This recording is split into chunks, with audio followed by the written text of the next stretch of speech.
Bien. El tema de ajuste de curva se divide en dos grandes secciones. La primera de ellas es la interpolación polinómica, que es el primer tipo de ajuste que vamos a ver. ¿Ok?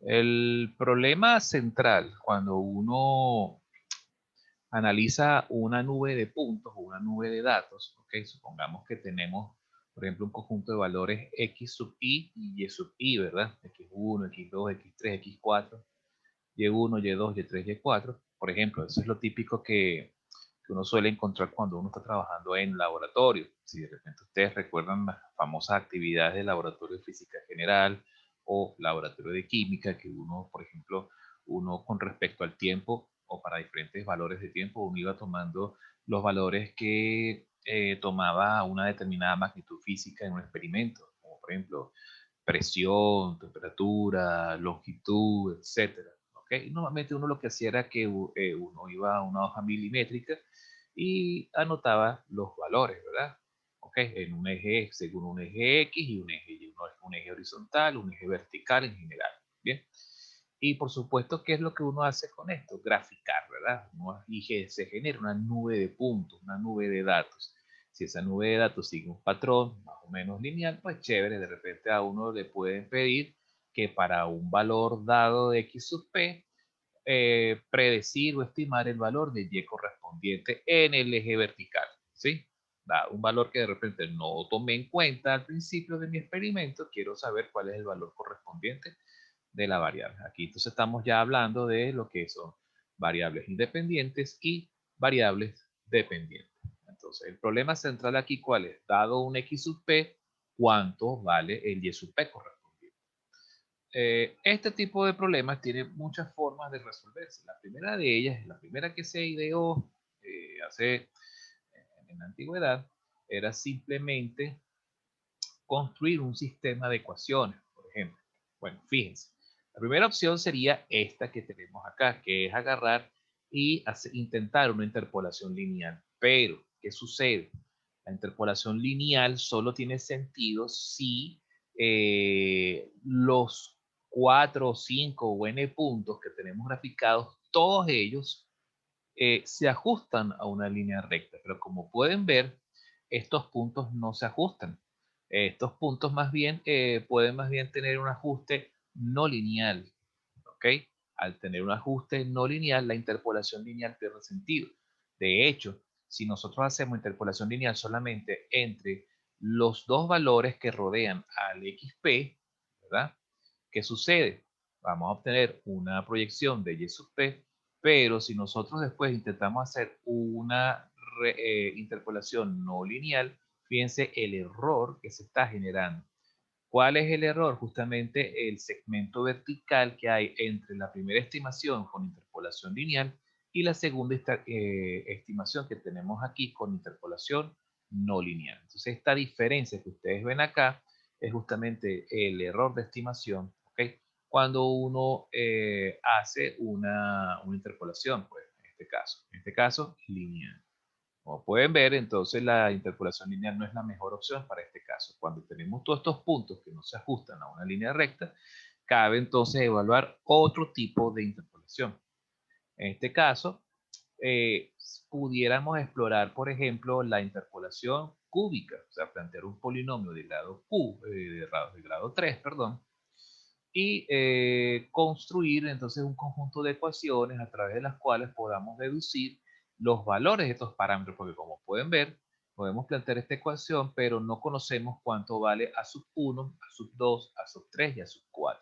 Sin embargo, conocemos los valores que toma X sub 1 y Y sub 1, X sub 2 y Y sub 2 y así sucesivamente. Y tenemos, por ejemplo, 4 pares de datos. ¿Ok?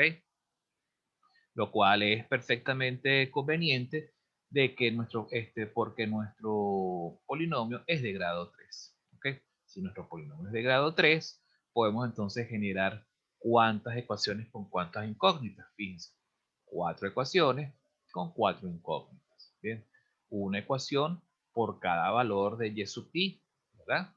Y por supuesto, ¿cuál debe ser el grado del polinomio? Tantos, un grado tal que el número de coeficientes sea exactamente igual al número de valores de y sub i, ¿ok? Para que entonces así podamos obtener un sistema de ecuaciones lineales perfectamente resoluble. ¿Lo ven? La primera ecuación, ¿cómo sería? Y sub 1 igual a sub 1 más a sub 2 por x sub 1 más a sub 3 por x sub 1 al cuadrado más a sub 4 por x sub 1 al cubo. Fíjense que es simplemente agarrar esta ecuación y donde va la variable x, sustituir por el valor x sub 1 estrictamente.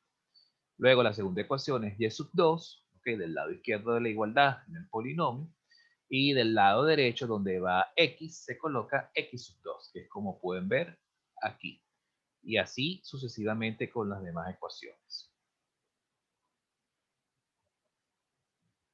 Hecho esto, entonces ahora podemos plantear la siguiente forma matricial, en la cual el vector de incógnitas viene siendo aquel que se compone de los coeficientes, ¿ok? Fíjense que los coeficientes del polinomio se mantienen, ¿ok? En las cuatro ecuaciones. Y por supuesto, sí, son las incógnitas que tenemos que nosotros deducir, ¿ok? Si nosotros deducimos los valores de a sub 1, a sub 2, a sub 3 y a sub 4, entonces ya tenemos la ecuación del polinomio y por lo tanto podemos predecir cualquier valor de y, ¿ok? Con base a cualquier valor de x, inclusive los valores conocidos de esa experiencia hipotética que se hizo, pues, esa experiencia de laboratorio, ¿verdad? Una cosa interesante es que cuando los coeficientes que podemos obtener van a ser tales que la ecuación que obtengamos de este polinomio va a ser única y exclusiva para estos cuatro puntos que tenemos aquí, ¿ok? De manera que va a pasar por esos cuatro puntos, ¿ok? No es que un punto va a quedar por fuera, no, es que todos los puntos van a quedar contenidos en el polinomio. Eso es justamente lo que nos asegura este sistema de ecuaciones lineal que tenemos acá. Bien, la matriz de coeficientes, ¿cómo quedaría? Bueno, la matriz de coeficientes es este valor donde entonces uno lo que hace es sustituir en la primera fila los valores de x, ¿verdad? El valor de x sub 1 en la primera fila, en la segunda columna sería el valor de x sub 1, en la tercera columna x sub 1 al cuadrado, x sub 1 al cubo, en la última columna. En la segunda fila, bueno, tendríamos una progresión similar, pero con x sub 2 y así sucesivamente. Y el vector de términos independientes estaría conformado por todos los valores y sub i. Bien. Ok, hasta el momento nosotros ya conocemos muchos métodos para poder resolver sistemas de ecuaciones lineales. Conocemos la eliminación gaussiana y el método de Gauss-Jordan que vimos ¿cómo se llama? En cálculo 4, ¿verdad? Creo que también en cálculo 4 se llega a dar factorización LU. Si no, bueno, se las debo entonces. Pero factorización LU es otra de las formas interesantes para resolver sistemas de ecuaciones y es una forma directa, ¿ok? Como lo es Gauss-Jordan y como lo es gaussiana, de eliminación gaussiana. Está también el método de la matriz inversa, ¿ok? Que también se basa en ¿qué? En hallar la matriz inversa de un sistema matricial, despejando, multiplicando, etcétera, y entonces hallando de forma directa el vector. ¿Ok? Tenemos también el método de Kramer, que ya lo exploramos en el tema anterior. ¿Ok? Es bien sencillo, es un método basado en determinantes. Lo que pasa es que, bueno, el método de Kramer se hace práctico solo hasta matrices de 3x3 o sistemas 3x3, porque ya después para sistemas más grandes, entonces ya la cosa se complica más porque los determinantes de sistemas de 4x4, etcétera, se hace bastante complejo. ¿Ok? Matriz inversa, pues el mismo tema, en la medida en que las matrices se hacen cada vez más grandes, todo el esfuerzo manual de hallar este polinomio, o mejor dicho, los coeficientes de este polinomio, también se hace un poco más complejo. Lo mismo con todos los demás métodos.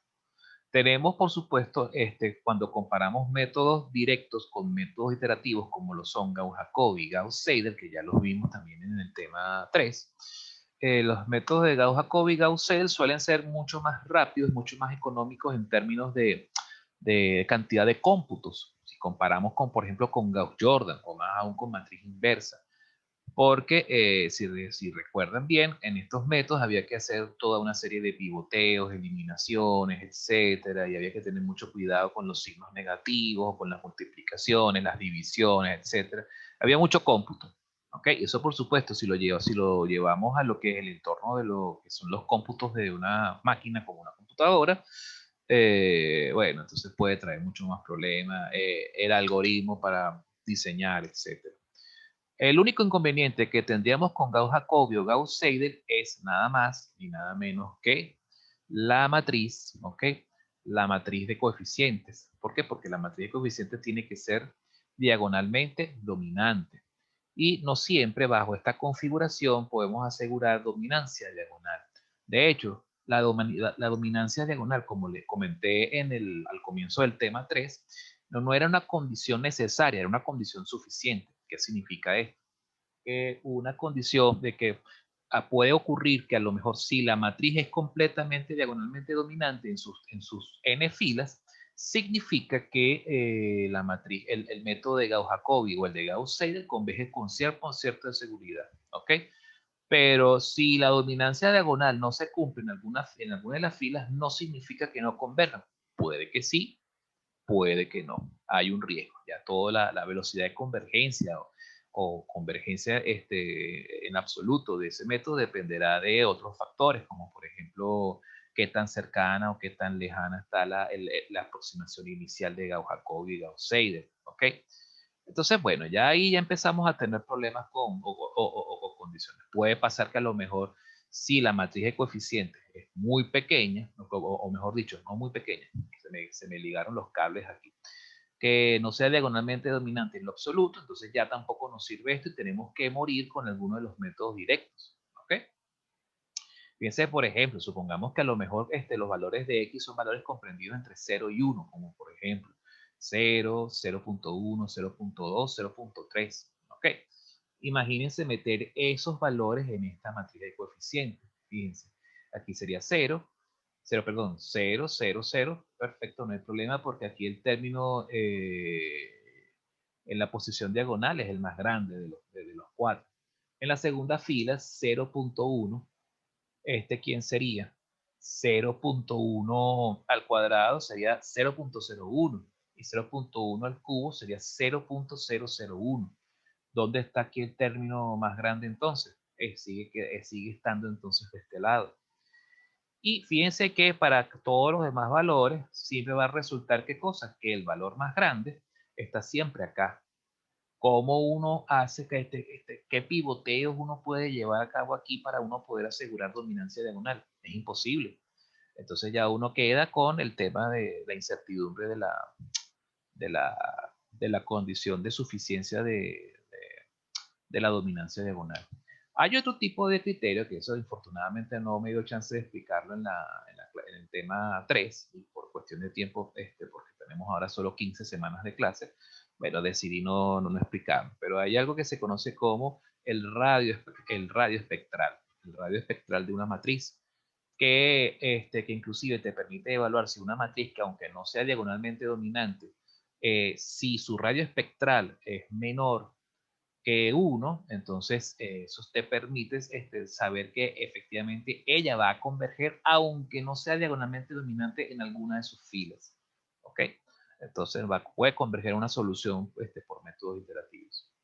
Pero bueno, eso es todo un procedimiento que lleva trabajo. En Octa y es fácil de evaluar. Pero bueno, creo que me extendí mucho explicando un poco por qué, cuáles son las ventajas o desventajas de trabajar con sistemas de ecuaciones lineales. Porque este tema es bastante apasionante. ¿Okay? Ahora bien, como ya vimos que todos estos métodos tienen sus pros y sus contras, y más que todos esas ventajas o desventajas giran en torno a los cómputos, ¿ok? Los cómputos y los problemas de convergencia o divergencia que tienen los métodos iterativos,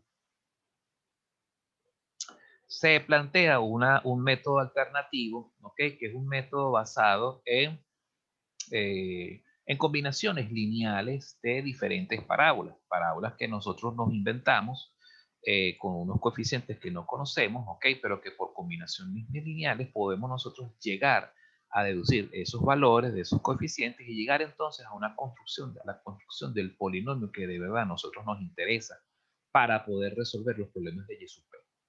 ¿Okay? Esos métodos son el método de Lagrange y el método de las diferencias divididas. Yo creo que ya por cuestiones de tiempo solamente nos va a dar chance de ver el método de Lagrange por hoy. Bien, vamos a ver en qué consiste el método de Lagrange. Okay, un método bien interesante. Método de Lagrange, volvemos otra vez al problema de que tenemos 4 puntos y esos 4 puntos vamos a intentar hacer una estimación. No, perdón, lo simplificamos a 1, 2, 3 puntos, que son estos 3 punticos negros. El cuarto punto que vemos aquí es la estimación que queremos realizar, el Y sub P, basándonos en un X sub P. Quiere decir que en esta experiencia de laboratorio o este trabajo de campo, la persona fueron simplemente 3 valores o 3 pares de valores. 3 valores para X y sus correspondientes valores de Y. Bien, entonces queremos, como son 3 valores, deberíamos nosotros intentar hacer una aproximación, pero ¿a cuál polinomio? ¿Podemos elegir el polinomio que nos dé la gana? No, no podemos. ¿Por qué? Porque necesitamos, necesitamos que se ajuste justamente al conjunto o el número de datos que nosotros tenemos acá. Por ejemplo, fíjense que aquí yo me había pasado por alto esta ecuación que tenemos acá. Esta ecuación que vemos aquí, n igual a k menos 1. ¿Qué viene siendo k menos 1? ¿Qué viene siendo n? ¿Y qué viene siendo k? A ver, fíjense que si el grado del polinomio es 3, ¿ok? El número de datos que yo necesito, ¿verdad? Para yo poder trabajar, para yo poder construir un polinomio de grado 3, tiene que ser 4 datos. ¿Ok? Entonces fíjense que esto vendría siendo K representa ¿qué cosa? El número de datos en alguna de las dos variables, ¿verdad? O el número de puntos, ¿verdad? En el plano cartesiano. Y N viene siendo el grado del polinomio. Y esta relación, ¿por qué viene dada? Justamente por el enfoque del sistema de ecuación lineal. Para yo poder hallar un polinomio que sea perfectamente resoluble, que tenga para yo poder hallar ese polinomio único y específico para todos estos 4 puntos o n puntos que yo tengo aquí, yo tengo que construir un sistema de ecuaciones. Ahora, la cuestión es cómo resuelvo ese sistema, o por esta vía, o por este par de métodos que tenemos acá. Entonces, justamente por la restricción de que me plantea el planteamiento de sistemas de ecuaciones lineales es que yo planteo que el grado del polinomio está condicionado por qué cosa? Por el número de datos menos 1. Si tengo 4 datos, el grado del polinomio es 3. ¿Ok? Y así sucesivamente. En este caso, como tengo 1, 2, 3 datos, el grado del polinomio con el cual yo voy a hacer la interpolación necesariamente tiene que ser de grado 2. K venía siendo el número de puntos. Si K es igual a 3, K menos 1 es igual a 2, que viene siendo el grado del polinomio. Entonces K viene siendo ¿qué cosa? El número de puntos que se tomaron inicialmente. ¿Ok? Por supuesto, ese número de puntos no incluye al punto conformado por XP y Y sub P. Esa es una incógnita que tengo que hallar. Yo trabajo son con los puntos conocidos, con los puntos cuyas coordenadas son completamente conocidas. ¿Estamos claros? Entonces, bueno, ahora partiendo ya de este supuesto que si tengo 3 puntos, tengo que, el polinomio interpolante es de grado 2, perfecto, entonces ahora ya lo que hay que hacer es comenzar el método de Lagrange. El método de Lagrange, como les había anticipado, se basa en una combinación lineal de polinomios que vamos a ver a continuación. Supongan que puedo construir un primer polinomio P sub 1, que es esta ecuación que tenemos aquí destacada en azul, ¿verdad? Su ecuación correspondiente es esta, o su gráfica correspondiente, disculpen, viene siendo esta gráfica que le estoy señalando con el puntero, ¿verdad? ¿Y cómo se construye este polinomio? Fíjense que primero está en una forma factorizada, es decir, factorizado en términos de que podemos despejar sus raíces, aunque desconocemos qué cosa, este coeficiente C sub 1 que está aquí, ¿verdad? Ahora, fíjense que cuáles vienen siendo las raíces de este polinomio. X1 y X2. Que estamos forzando a que este polinomio, este primer polinomio, intersecte al eje X en X2 y en X1. De manera que si nosotros sustituimos en esta ecuación X por X1, esto se hace 0 y hallamos entonces una raíz, una primera raíz. O si sustituimos por X2, entonces aquí esta diferencia va a dar 0 y va a anular completamente el lado derecho de la igualdad, obteniendo así una segunda raíz. De manera que x1 y x2 los convertimos en raíces de ese primer polinomio hipotético p sub 1, donde lo único que lo único que desconoceremos por ahora va a ser el valor del primer coeficiente. Chévere, eso en algún momento lo vamos a descubriremos cuál es su verdadero valor. ¿Okay? Luego planteamos un segundo polinomio p sub 2. De la misma manera, lo planteamos en su forma factorizada. Y esta vez vamos a utilizar, ¿qué cosa? Vamos a asumir que las raíces de p sub 2 vienen siendo x sub 2 y x sub 3 y multiplicamos a todo este polinomio por un coeficiente c sub 2 que no conocemos. ¿Ok? Fíjense que la gráfica correspondiente viene por aquí, es esta curva de color verde, intersecta el eje X en X sub 3, llega a un mínimo, sube nuevamente y encontramos aquí X sub 2. ¿Ok? Listo. Luego construimos un tercer polinomio que vendría siendo P sub 3, cuyas raíces van a ser ahora X sub 1 y X sub 3. Entonces, fíjense que este polinomio de color magenta, o color púrpura, bueno, yo lo conozco como color magenta porque así fue como yo conocí este color la primera vez que utilicé AutoCAD. ¿Okay? Cuando yo era estudiante aquí en la UCAP, estudiaba ingeniería industrial y vi la materia de AutoCAD, bueno, por supuesto, yo no sabía ni siquiera cómo rayos denominar esto. Uno dice, no, este es color rosado. No, no es rosado. Este color púrpura tampoco es púrpura. Este color es magenta. Bueno, o así fue como me lo enseñaron en AutoCAD hace 25 años atrás, 25, 30 años. Esto fue en los años 90. Bueno, en fin, este colorcito peculiar que tenemos aquí corresponde entonces a esta gráfica donde la raíz es x sub 3 y la otra raíz es x sub 1. Fíjense que estos tres polinomios tienen la particularidad de que son polinomios de grado 2 cuyas raíces se componen de la combinación, como una combinatoria de 3 a 2, ¿ok? Una combinatoria 3 a 2 de los valores de x que se tomaron, que se conocen previamente, los valores de x conocidos, una combinatoria 3 a 2. Una combinatoria 3 a 2 te da, por ejemplo, esto, x1, x2, x2, x3 y x1, x3. ¿Ok? Ese es el esos son los conjuntos combinatorios que podemos obtener de allí. Si no se recuerdan de ello, bueno, pues lo pueden recordar, por ejemplo, de estadística y probabilidades, quienes ya cursaron la asignatura el semestre pasado, o incluso en lógica. Los muchachos de informática seguramente habrán visto también teoría de combinatoria.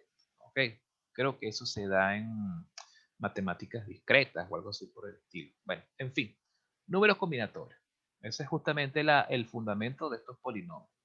Ahora bien, ¿qué tienen en común o qué comparten estos tres polinomios? Que sus respectivos coeficientes son hasta el momento desconocidos. Ahora bien, ¿qué pasa si nosotros sumamos P sub 1, P sub 2, P sub 3? ¿Ok? Y lo igualamos al polinomio que nosotros queremos hallar, ese polinomio interpolante. Estamos entonces estamos entonces pretendiendo hallar el polinomio interpolante a partir de qué? De la combinación lineal de tres polinomios que construimos a partir de los valores de x sub i, o de la combinación 3 a 2, ¿ok? O n a n-1 de los valores de x conocidos hasta el momento. Ese polinomio interpolante viene siendo este que tenemos acá, o mejor dicho, esta combinación de polinomios.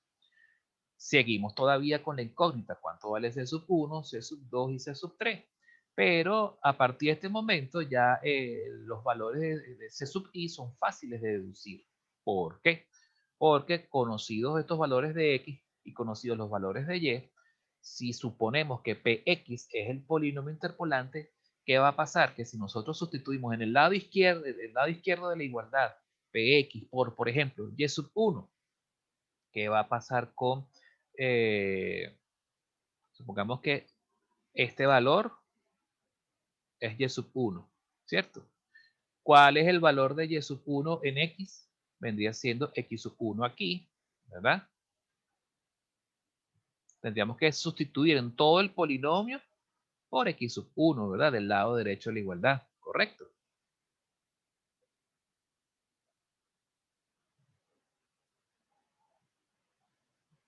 Entonces, ¿esto qué va a traer como consecuencia? Va a traer como consecuencia que algunos términos se van a cancelar. Por ejemplo, aquí, ¿qué va a pasar con esto? Si este es x sub 1 menos x sub 1, esto se hace 0, ¿verdad? Por supuesto, todo este sumando se anula. ¿Qué pasa aquí con x1 menos x sub 2? Bueno, es distinto de 0. X sub 1 menos x sub 3 también es distinto de 0. Pero fíjense que aquí otra vez tenemos x sub 1 menos x sub 1. Este término se hace 0 y por consiguiente, como multiplica c sub 3 ya esta diferencia que tenemos aquí, también todo esto se hace 0. De manera que va a sobrevivir de todo de esta primera sustitución. Va a sobrevivir c sub 2, ¿ok? Y este producto de diferencias que tenemos acá, que tenemos aquí, x1 menos x2 por x1 menos x3. Como y sub 1, x1, x2 y x3 son conocidos, entonces simplemente lo que podemos hacer es despejar c sub 2. Si despejamos c sub 2, ¿verdad? ¿Qué nos va a dar como resultado? Nos va a dar como resultado que c sub 2 igual a y sub 1 dividido entre x sub 1 menos x sub 2 por x sub 1 menos x sub 3. Bien simpática esta deducción que tenemos acá, ¿verdad? Ahora vamos a hacer lo mismo con y sub 2. Ya agarramos x sub 1. Ahora vamos a hacerlo con y sub 2. ¿Cuál es el valor de x correspondiente a y sub 2? En x, x sub 2, ¿verdad? Bueno, entonces fíjense qué hacemos. Si ahora vamos a trabajar con y sub 2, aquí esto es y sub 2 del lado izquierdo de la igualdad. Y en x, vamos a tener que aquí en x, vamos a decirlo de esta manera, es más simplificado. X sub 2 se va a sustituir aquí, aquí, aquí, acá, aquí y por supuesto aquí también. ¿Qué va a traer eso como consecuencia? Aquí x sub 2 menos x sub 1 es distinto de 0. X sub 2 menos x sub 2, esto se va a anular, esto va a dar 0. Por ende, todo esto que está aquí también va a dar 0. X sub 2 menos x sub 2 también va a dar 0. Por ende, todo esto que está aquí también se anula. Pero x sub 2 menos x sub 1 y x sub 2 menos x sub 3 son distintos de 0, ¿verdad? Entonces aquí ahora lo que podemos hacer es simplemente despejar c sub 3. De manera que c sub 3, ¿a qué es igual? Va a ser igual entonces a y sub 2 dividido entre x sub 2 menos x sub 1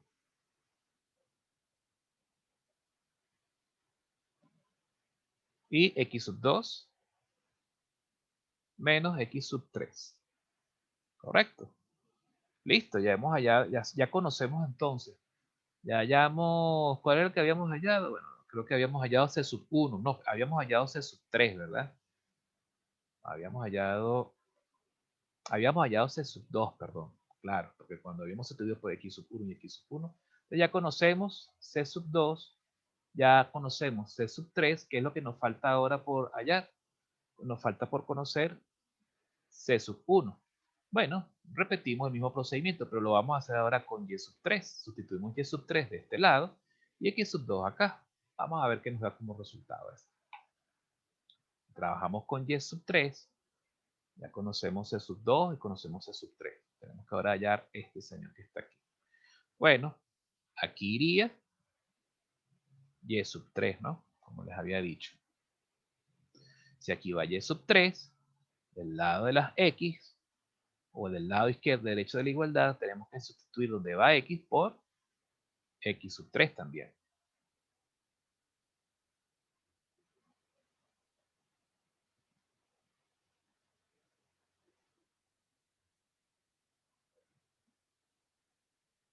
Bien, entonces fíjense, ¿dónde dónde van a ocurrir las cancelaciones? Aquí.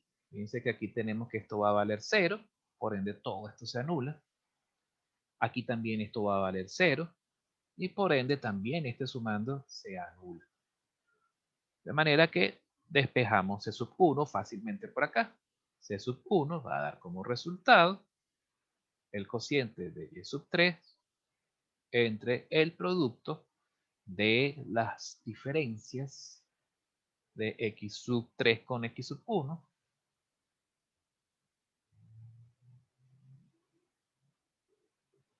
y X sub 3 con X sub 2.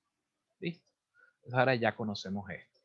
Fíjense que si comparamos el número de cómputos que realizamos para hallar C sub 1, C sub 2 y C sub 3, son muchísimo menos cómputos de los que nosotros hubiésemos llevado a cabo si intentábamos aplicar Gauss-Jordan, Gauss-Seidel, Gauss-Jacobi, Gauss, o eliminación gaussiana, la misma factorización LU que también es bastante laboriosa, si no la conocen. Entonces, aquí es donde nosotros notamos una importante ventaja, ¿ok?, del método de Lagrange con respecto a los métodos clásicos de solución de sistemas de ecuaciones lineales, ¿ok? Porque tiene mucho menos cómputo al momento de querer nosotros hallar este tipo de solución, ¿ok? Hallar qué cosa, los coeficientes de un polinomio interpolante. Entonces, ¿qué es lo que faltaría ahora? Establecer una regla general o una ecuación general, no solo para hallar los coeficientes de un polinomio de grado 2, sino cómo debería ser el trabajo o cómo deberían ser las ecuaciones para un polinomio de grado 3, grado 4, grado 5, grado de enésimo, cualquier tipo de grado. Eso es lo que vamos a ver en la siguiente lámina.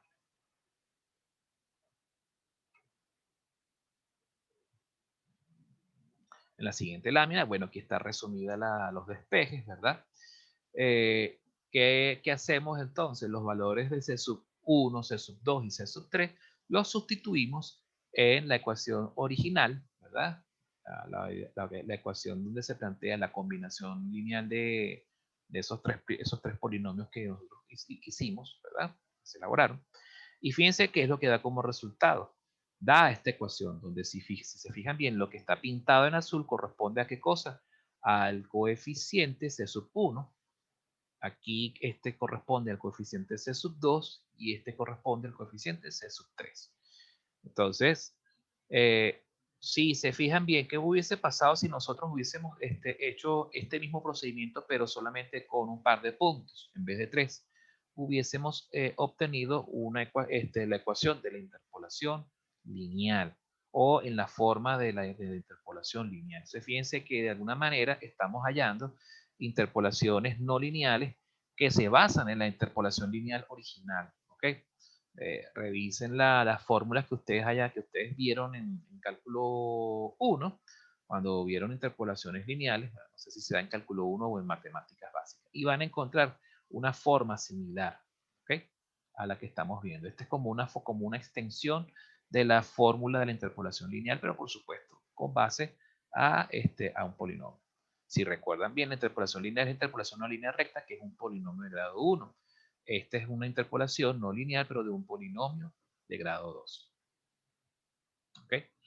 Fíjense que si nosotros reordenamos un poquito esto, de manera que quede el y sub 1, lo pasamos para acá, o el término que está afectado por y sub 1, y el término que queda afectado por y sub 2, los ponemos como los dos primeros, y el término afectado por y sub 3 lo pasamos al último lugar, queda de esta forma.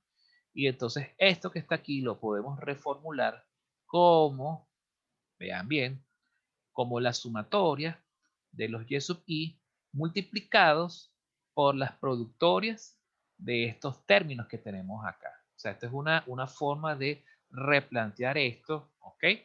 en esto. ¿Ok? Por supuesto, esta forma que tenemos aquí nos permite a nosotros poder plantear algoritmos bien sencillos, ¿ok? En Octave y en hecho en cualquier lenguaje de programación para nosotros poder hallar valores de Y sub P, valores interpolados de forma bien sencilla. Me queda menos de un minuto, vamos a pasar a la siguiente sesión.